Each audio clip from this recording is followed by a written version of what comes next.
ఇయాలనే ఒక వార్త ఆంధ్రజ్యోతిల నా దృష్టి మరల్చి మీ ముందు వీడియో చేయడానికి గల కారణం, ఒక వార్త ఆర్టీవీ రవిప్రకాష్పై రూపాయలు 100 కోట్లకు పరువు నష్ట దావా సిటీ సివిల్ కోర్టులో దాఖలు చేసిన Euro Exim Bank. RTV News Network president editor రవిప్రకాష్పై రూపాయలు 100 కోట్లకు పరువు నష్ట దావా దాఖలైంది. యూరో ఎగ్జిమ్ ఈ వ్యాజ్యాన్ని హైదరాబాద్లోని సిటీ సివిల్ కోర్టులో దాఖలు చేసింది.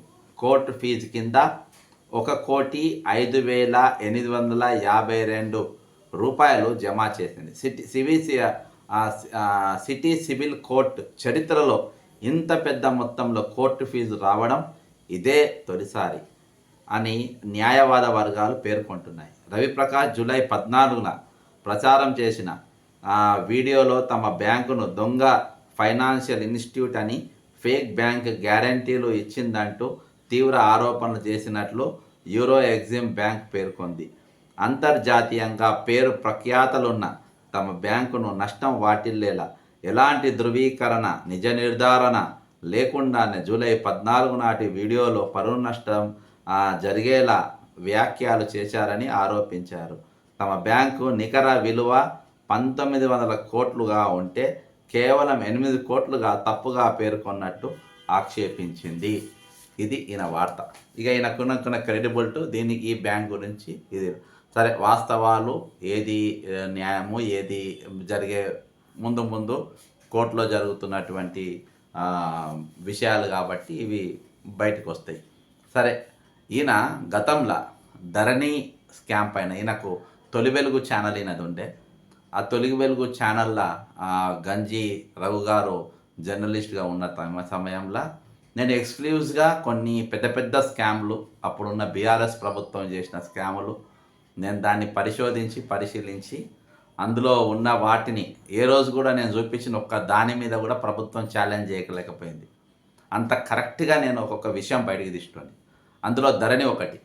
ధరణి ఏ విధంగా స్కామ్ జరిగింది, ఏ రాజులు అందులో పాల్గొన్నారు, ఎటువంటి కంపెనీకి ఇచ్చిండ్రు, ఆ కంపెనీ వెనుక ఉన్న వాళ్ళు ఎవరు అనేది దాన్ని పూర్తిగా నేను ఈడీకి, సిబిఐకి ఇచ్చిన తర్వాత ఎక్స్క్లూజివ్గా తొలి వెలుగు ఛానల్కు మాత్రమే నేను ఇంటర్వ్యూ ఇవ్వడం. ఎందుకంటే వాళ్ళు ప్రభుత్వం పైన కొట్లాడుతుండ్రు, నిలబడుతుండ్రు అనే ఉద్దేశంతో నేను వాళ్ళకి ఇచ్చిన. నేను వాళ్ళది పెద్ద పాపులర్ అని అదని కాదు, కానీ ఓన్లీ అదొకటి, ఒక స్టాండ్ పైన నేను ఇవ్వడం జరిగింది. అది దాదాపు వారం రోజులలో 10 లక్షలకు పైన వెళ్ళిపోయింది. కొన్ని రోజులు అయిన తర్వాత అందులోకి ఇలా వీడియోనే తొలగించారు. ఇక రవిప్రకాష్ గారికి ఉన్న క్రెడిబిలిటీ ఏంది? దాని తర్వాత ఆయనకు కేటీఆర్ గారితో సత్సంబంధాలు, కావేరీ సీడ్స్ కంపెనీ ఏదో వెనుక ఉండి ఈయనకు ఆర్టీవీ అది రావడం, ఇవన్నీ. రవిప్రకాష్ గారు అసలు ఆర్టీవీ ఎట్లొచ్చింది, దాని స్పేస్ ఎట్లొచ్చింది, నువ్వు దాన్ని ఏ విధంగా సేకరించినవన్నీ తెలుగు ప్రజలందరూ కూడా తెలిపితే బాగుండేది అని చెప్పేసి ఒకటి. ఈరోజు జర్నలిజం ఎంత దిగజారిపోయిందనంటే వాళ్ళ లాభం కోసం, వాళ్ళ డబ్బుల కోసం ఎంత స్థాయికైనా పోతారు. అందుకనే ఈ మధ్య నేను ఎక్కువ ఏ టీవీలలో కూడా నేను ఎక్కువ వస్తలేను. ఏమన్నా చేస్తే అంటే ఇది ఎక్కువ పాపులర్ కాలేదు. బక్క జెడ్సన్ అఫీషియల్లో ఇందులో ఎటువంటి లాభాపేక్ష లేకుండా నేను వీడియోస్ అప్లోడ్ చేస్తున్నా. కొన్ని ఇంపార్టెంట్స్ ఉంటేనే వచ్చే రోజులలో కూడా ఖచ్చితంగా బక్క జెడ్సన్ అఫీషియల్ ఒక స్క్రీన్ పెట్టి బాధితులను, చాలామంది బాధితులను ప్రజల ముందు తీసుకొని వచ్చి వాళ్ళ సమస్యలు ఏమైనా ఉంటే చెప్పే ప్రయత్నం చేస్తా. అదొక విషయం. అంతేకాకుండా రవిప్రకాష్ గారిది ఇంకో కేసు ఏందనంటే పెద్ద కేసు. మేయా కృష్ణారెడ్డి గారు కాళేశ్వరం ప్రాజెక్టులో 12,000 కోట్ల జిఎస్టీ కొట్టిందని చెప్పి నేను కిషన్ రెడ్డి గారికి ఇచ్చిన, అందరికి ఇవ్వడం జరిగింది.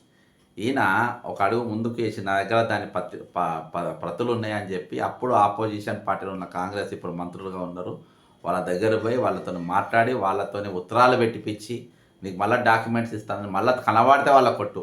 ఇయాల్టి వాళ్ళకు తిరిగి ఆయన ఛానల్లో ఎక్కడ కూడా 12,000 కోట్ల జిఎస్టీతోని అని చెప్పేసి ఒక సిరీస్ లెక్క కానీ ఒక దీని లెక్క కానీ నడిపే ప్రయత్నం చేయలేదు. ఈరోజు తర్వాత ఆ సబ్జెక్ట్ మధ్యలో వదిలేసాడు. అంతేకాకుండా మరి ఆ రోజు అందులో అంటే ఈయనకు ఒక పత్రిక కూడా నడిచేది, ఇందులో తొలి వెలుగు పత్రిక కూడా నడిచేది. ఈ పత్రికల వార్తలు ఆ పత్రిక అలా చదవడం, తర్వాత తెల్లారి చేయడం అసలు ఈయన చేస్తూ ఉంటాడు. అంటే ఈరోజు మీడియా పట్ల, మీడియా పైన పబ్లిక్ ఎటువంటి అభిప్రాయాలు ఉన్నాయి? ఈరోజు నిజంగా తెలంగాణ వార్తలు అనేది చాలా తక్కువ కనబడతా ఉన్నాయి. ఒక్కొక్కళ్ళకు ఒక్కొక్క ఛానల్‌కు ఒక్కొక్క వెస్టర్న్ ఇంట్రెస్ట్ ఉంది. పర్సనల్ ఎజెండా ఉంది. ఆ పర్సనల్ ఎజెండా ప్రకారమే ఈరోజు పబ్లిక్ యొక్క ఇష్యూస్ ఈరోజు బయటికొస్తాయి. రావద్దంటే రానే రాదు.